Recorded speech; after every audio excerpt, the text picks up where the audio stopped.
உண்மையா இருந்தா ஆசீர்வாதங்க நிலைக்கும். ஒரு ஃபன்னியான ஒரு ஜோக் ஒன்று வாசித்தேன். அப்பா மரிக்கும் போது சொன்னாரா 2 குமாரர்கள்ட்ட, டேய் மகனே மகனே, நீங்க 2 பேரும் நான் செத்த போது எனக்கு 1,00,000 ரூபாய் என் கல்லறையில் வச்சிடணும்டா. அப்பா பிள்ளைங்கிட்ட சொல்றத கேட்டு பிள்ளைங்க ஆச்சரியப்பட்டு சொன்னா, அப்பா உங்களுக்கு இவ்வளோ சொத்து இருக்குது, நீங்க ஏன்பா அப்படி கேட்குறீங்க அப்படின்னு அவர் சொன்னாரா. இல்லப்பா எனக்கு சொல்லு, ஏன்னா என் மனசுக்குள்ள இருக்குது அப்படின்னு சொல்லி சொன்னாராம். ஸோ என்ன பண்ணாங்க, அவர் மரித்த உடனேயே 2 பேரும் அழுதாங்க.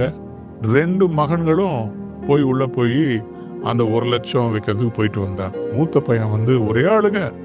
என்னடா அப்படின்னு சொல்லி சின்னவன் கேட்டானா, என்ன ஏன் அழுதுகிட்டு இருக்கிற?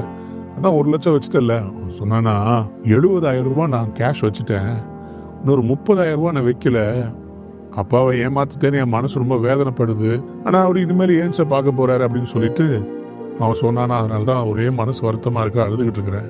சின்னவன் சொன்னானா, அட முட்டாளே, உனக்கு கொஞ்சமாவது அறிவு இருக்குதா? உங்க அப்பாவுடைய ஆசீர்வாதம் உனக்கு வேண்டாமா? எப்படி நீ இந்த மாதிரி உங்க அப்பாவுக்கு துரோகம் பண்ணுவேன்னு சொல்லி சின்னவன் ஒரே திட்டுறான்.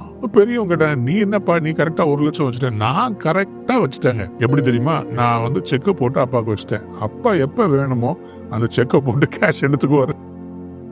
செத்த பிறகு யாருங்க பேங்க்குக்கு போக போறா? 1,00,000 யார் எடுக்க போறா? அப்படின்னா இவனுக்கு வந்து கொடுக்கணும்னு ஆசை இல்லை, ஆனா கொடுக்கற மாதிரி கொடுத்துருக்கிறேன். நீ நிறைய பேர் அப்படிதான் வேலையில உண்மையா இருக்கிறது இல்ல, மேனேஜர் பார்க்கும்போது வேலை செய்யறது, மற்ற நேரத்துல உட்காந்து வாட்ஸ்அப் நோண்டுறது, இன்ஸ்டாகிராம பாக்குறது, இதே மாதிரியே லைஃப் ஓடி கொஞ்சம் நேரம் மட்டும் வேலை. இதனால ப்ரொடக்டிவிட்டி அஃபெக்ட் ஆகுது. வாழ்க்கையில பல காரியங்கள் இழப்பதற்கு காரணம், என்னை யாரும் பார்க்கல, நான் எப்படி வேணா வாழ்வேன் அப்படி இல்லைங்க. உண்மையா இருந்தா பெரிய ஆசீர்வாதம். தாவீது கொஞ்சம் ஆடுகளை வச்சுக்கிட்டு உண்மையா மேய்ச்சிக்கிட்டு இருந்தாருங்க. ஒரு நாள் ஆண்டவர் அவரை கொண்டு வந்து ராஜாவா ஒரு தேசத்துக்கே மாத்திட்டார். Today you might be doing a small job, but are you faithful in it? Gideon was faithful.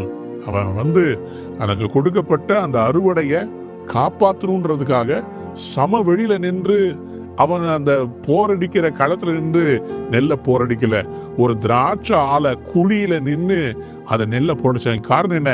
எனக்கு கொடுக்கப்பட்ட இந்த கொஞ்சத்துல நான் உண்மையா இருக்கணும். உங்க பெற்றோருக்கு உண்மையா இருக்கிறீங்களா? Are you faithful to your manager? Are you faithful to your wife? Are you faithful to your husband? Are you faithful to your God? இந்த உலகத்துல பாக்குற மத்தவங்க எல்லாரையும் நீங்க யோசிக்கலாம், இவங்க பார்க்கல அவங்க பார்க்கல.